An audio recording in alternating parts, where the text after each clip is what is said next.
President Cyril Ramaphosa keeping South Africa on lockdown level 1 for this Easter holiday break.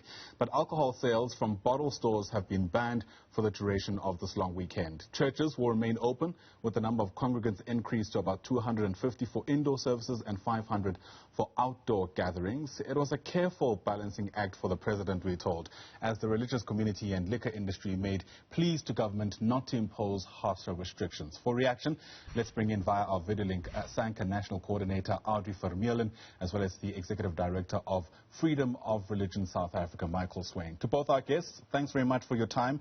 Great to chat to you on the AM report. So, Adrie, perhaps I can begin with you. I wonder what you make of the president's decision to actually zoom in on alcohol sales. It's become an incredibly contentious issue during the pandemic and underlines core issues that actually underpin how South Africans consume alcohol to begin with. Definitely. So we've seen that right through lockdown, that we've got a history with alcohol in our country, and we've seen it playing out in the lockdown period when the sales are banned every time. We also see behavior of our consumers increasing. People are engaging in bulk buying, and then they also get involved in harmful drinking patterns. I suppose the obvious question is, does the restriction go far enough? It is a limitation, but has quite obvious loopholes for alcohol abuse. Definitely, we see it from SANCA's side, although we support the initiative to ban the sale and we understand the rationale behind it. We are concerned about our clients, and most of our clients that got an alcohol use disorder, they are the ones that we are worried about, and that we need to make sure that they've got access to treatment as well during this time, but also that they have the resources to do so. And that's been throughout the lockdown, that's been a contentious issue, is that they couldn't have access to proper resources.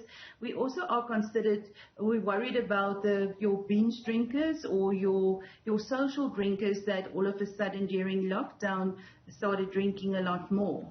Yeah. Equally as contentious, Swain, is, of course, conversations around religious gatherings, etc., etc.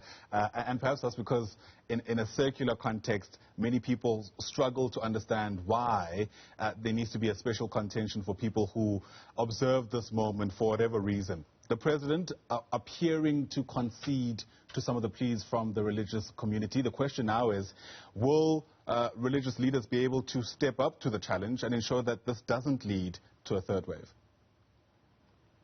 The most important thing is, of course, that we have to follow the data in this matter. And I think we've seen very clearly that the second wave has passed.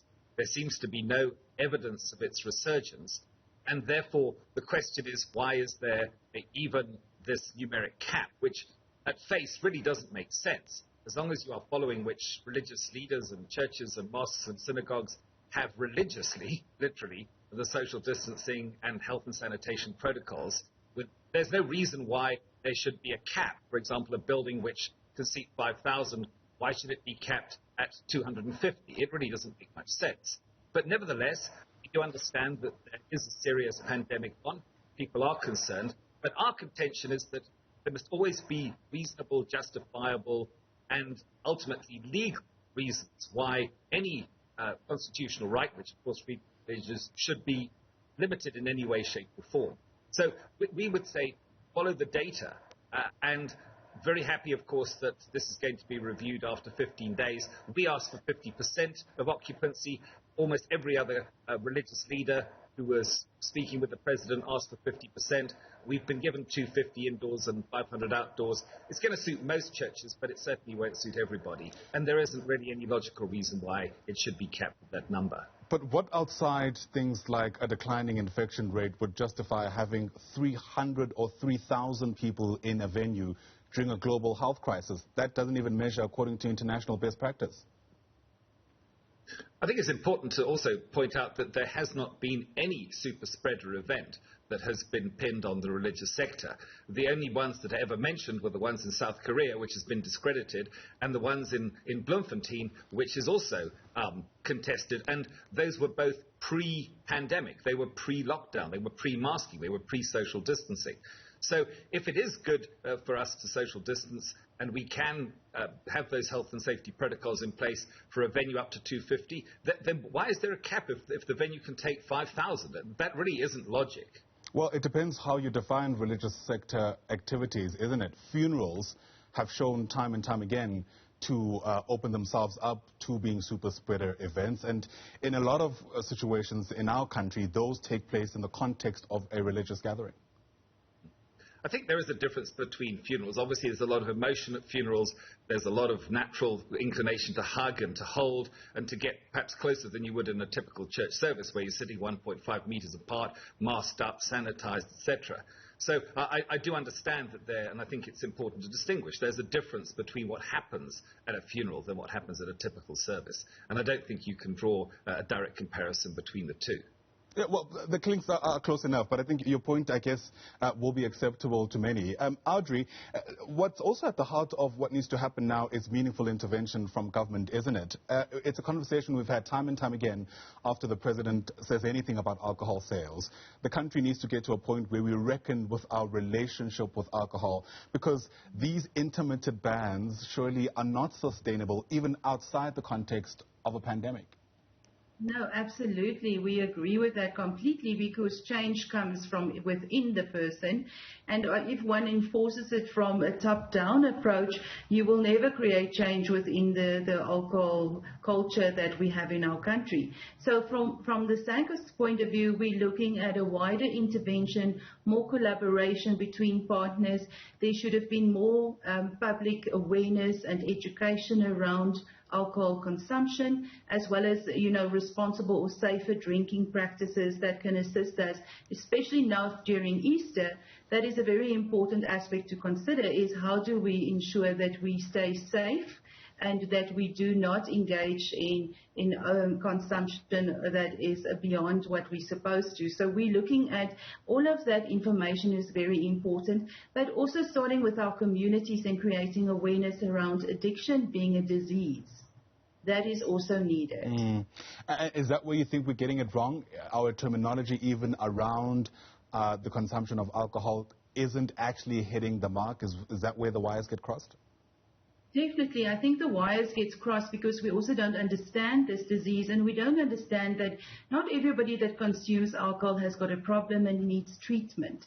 So I think it starts from there, that we really understand that there is a process. It's a progressive disease. It is a brain disease that affects some of the functioning of the brain. So we really have to look at this from a wider perspective, and also looking at our value system and how we judge people with this kind of condition. Yeah. Speaking of value systems, Michael, the reckoning, of course, needs to also take place in the religious sector. Have we come any way in trying to imagine how a lot of what we believe, what we attest to, can be observed without having to gather? There surely is an opportunity to start having that conversation too, given, what we now appreciate to be the limitations that come with needing to physically be present as we worship, praise, whatever it is that needs to happen. Again, the problem is that the vast majority of the country are living in disadvantaged communities. They just simply don't have access to broadband, to smartphones. Their congregations that they belong to don't have the technology to use that even if they wanted to. And it is a critical element of worship for all faiths that you congregate together in some measure. So obviously one must do so safely. And religious leaders have been at the forefront of this pandemic. They have been highly responsible. They have been the ones that have literally been in the front lines, and yet they still have not been recognized under all the regulations as essential workers. But be that as it may, I think we need to be allowed, and they particularly should be allowed, to make good, solid health choices based upon data, not upon fear. And equally, those people who own their congregations, they should also be allowed to make their own health choices. We are intelligent people by and large, and we know that this pandemic puts certain sectors at risk. Older people, particularly people with comorbidities, those should be specially protected, I'm sure.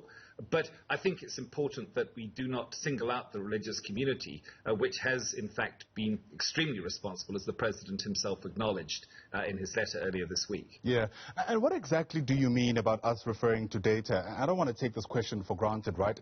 Is the suggestion here that it's only after a religious gathering has become a super spreader event should government look at curbing the issue?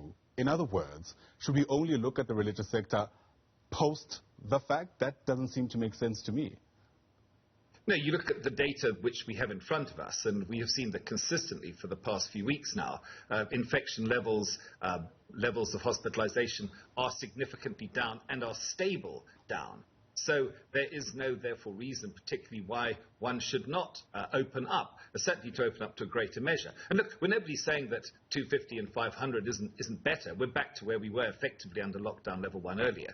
But we do believe that if you watch the data, and particularly, let's say, 15 days' time when we review it, it's still the same, then there's no reason why it shouldn't be opened up significantly more. And 50% is what we ask for. We cannot stay masked up and locked down forever. It's simply unconstitutional. The government can only limit constitutional rights to the measure that they are reasonable, logical, justifiable, and proportionate.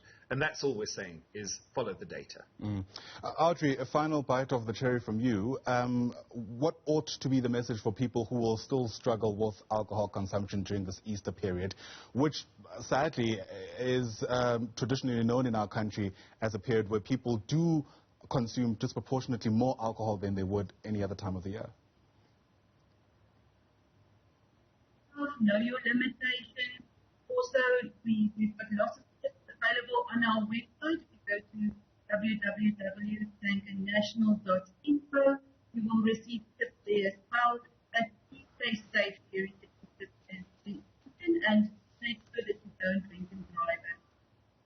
Adrie, thanks very much indeed. All right, we're going to have to fold it there. I imagine this is just one leg of many other conversations to follow, given how far we are still from defeating COVID-19. Let me thank you for your insights nonetheless. Michael Swain is the Executive Director of Freedom of Religion South Africa. Thanks indeed to Adrie Vermeulen as well. She is the National Coordinator of SANCA. Once again, my appreciation to you both.